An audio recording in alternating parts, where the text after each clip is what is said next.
Hi friend, আমি আজকে রান্না করব পাবদা মাছের ঝাল। আমি পাবদা মাছ ধুয়ে নিয়েছি।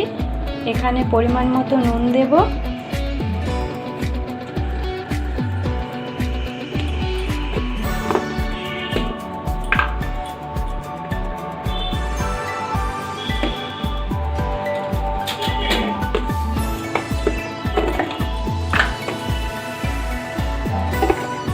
আমি এখানে 1 চামচ চালের গুঁড়া দিলাম। আপনারা চাইলে ময়দা বা আটা দিতে পারেন, তাহলে মাছ ভাজার সময় কড়াইতে লেগে যাবে না। মাছটা মাখিয়ে নেব।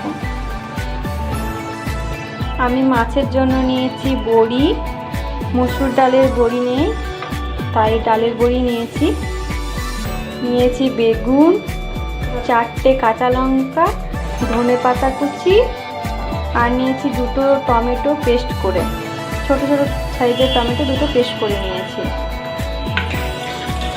কড়াই বসিয়ে নিয়েছি। কড়াইয়ে আগে থেকেই আমি তেল দিয়ে দিয়েছি, তাই গরম হওয়ার অপেক্ষা করব। আমার তেল গরম হয়ে এসছে, আমি মাছ ছেড়ে দেব।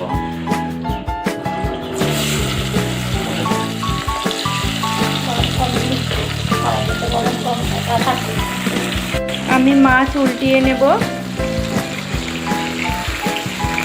দেখুন মাছ লাগেনি কড়াইয়ের মধ্যে। মাছ ভাজা হয়ে গেছে, তুলে নেব।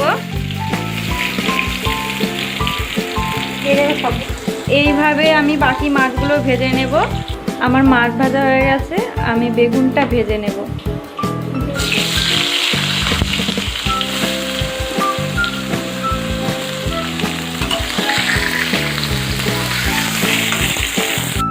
বেগুন ভাজা হয়ে গেছে, আমি বেগুনটা তুলে নেব। ডালের বড়ি ভেজে তুলে রাখবো।